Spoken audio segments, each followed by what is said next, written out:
My dear listeners, I remember talking about my life history, and the last time I ended up with my journey to America in 1980. I think I was about 38 years old. And then I had decided never to travel again, but I was compelled to travel again, this time not Europe, but to Americas. And the main reason why I chose to go to America was to make wealth, to build wealth, to put myself in a position that when I get older, from 50, 60s going, I will not have any financial hardship. I'm always ahead of time in my life. I plan ahead of time.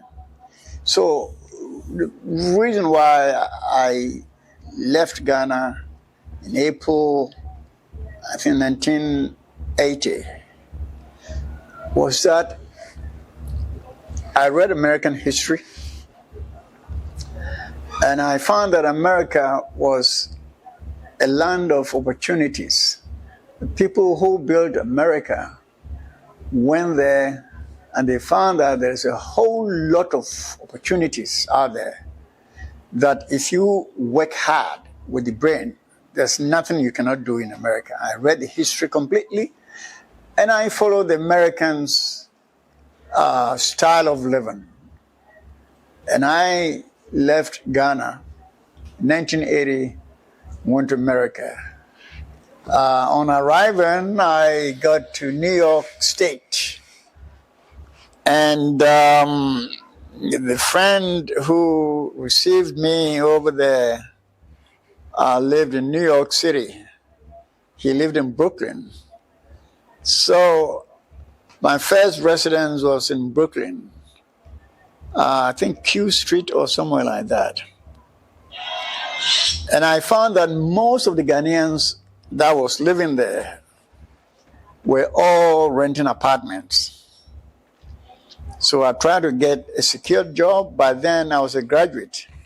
You know, I got to London, I got to America with a BSc in economics, and also bachelor's degree from JIMPA, public administration diploma. So I tried to utilize my qualification to get a job in US. I could not succeed within the first 3 years, but I had to do a whole lot of jobs, all with the pursuit of my goal. I think my first job was a watchman, security guard, and then later on, I joined taxi driving, and later on, I was employed as a temporary employee at Citibank. At Citibank, within a year, I managed to become permanent staff at Citibank, and I was still doing the night work. So Monday to Fridays, from 8 a.m. to I think 4 or 5, I'm a bank staff. After 5, I go to do a little watchman security job. Fridays, Saturdays, and Sundays. Friday evening, the whole of Saturday, whole of Sunday, I was driving a yellow cab. All because I wanted to accumulate money so that I could buy my own house. And because I had a plan with my wife, we planned successfully. Within 5 years, we had bought our own house in Queens, Cambria Heights, 117-38. It's close to Linden Boulevard. Bought my own house. And the way I bought my house, was all brain work. And I had already planned that I going there to make money and retire for good. After getting my own house for my wife and my kids, we went on working hard and hard and hard and hard. My wife started trading, buying African textiles from Holland. I ordered for her, she was selling to friends, and I realized that the trade was very good.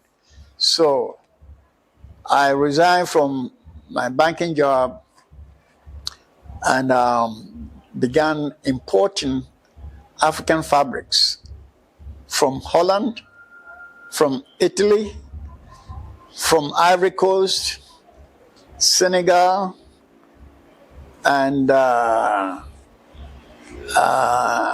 think another place, Switzerland, Italy. I ordered goods from there.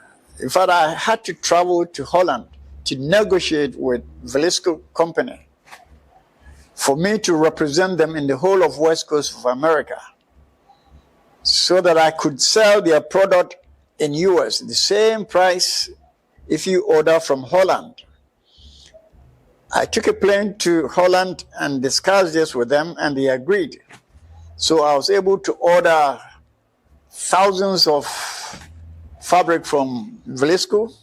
I became their main rep or representative in the East Coast of America, and ordering fabrics from everywhere. Later on, I added African cultural products, and my business became bigger.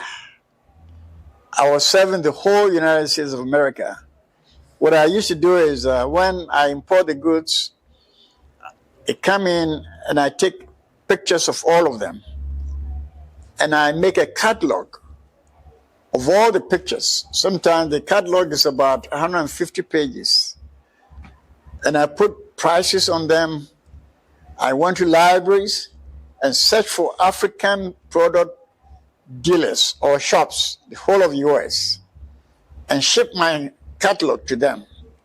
So they will be ordering direct from me. Sometimes they order $10,000, $20,000, and all of that. So the business was expanding. In fact, it was a registered company called Ganam Textiles. And I registered another one called EJ Trading Company. EJAY. Ernest Juliana Asamoah Yaw Trading Company. I was doing fantastic. And I saw that my plans were becoming successful. I became really famous over there.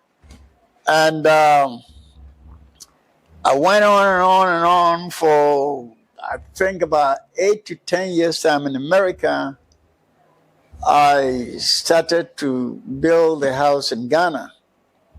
I started one in Accra, Spindles Road, and then started one in Kumasi, another one in my hometown, my wife's hometown. We were building structures that we can live on at old age. Now, Asamoah Yaw, if you listen to me carefully, I always live according to plans.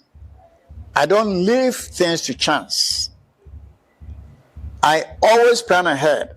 And it's not that I succeed in all my plans, no. Most of my plans, I get successful. First of all, as a bank staff, I realized that if my bank account is a treasury account, within 90 days, I cannot touch the treasury money. So within the 90 days or the 3 months, the capital will yield interest, and the interest will be reinvested into my treasury account. Within a year, the money, every month I add some money there. Every money I make every day, I put 10% down and I deposit it next day. You know, I had plans all the time. And people thought Asamoah Yaw was a rich man. No, I was a brilliant guy. honestly, because I was able to accomplish all my aims. So finally, after 24 years in America, I decided to come back home because I had all my properties ready and my retirement money was okay for me. And I knew I can survive the rest of my life without struggling hard. And it's all because of planning. I went to the United States in 1980 and I returned home for good in 2004. 24 years in the United States of America, hard work. I saw so many opportunities over there and I tapped it. And I became successful. And I think anybody can do it. In all your life, you have to have an objective in life. Stick to it, work at it. If you're not sure, ask questions. Always. Don't think you're so brilliant you know everything. Ask people who have done what you want to do. And they will give you advice. Some of them could be useful, some not. Compare the answers you get from friends or others. You will be there. But unfortunately, most black people don't plan ahead of time. Most black people's long-term plan is about 3 weeks. They don't go even a month or even a year. I always plan ahead of time. And that's why I'm able to return to Ghana 2004 in retirement. So that's my life in America. Maybe I've forgotten a few things, but we can continue some other time. Thank you so much.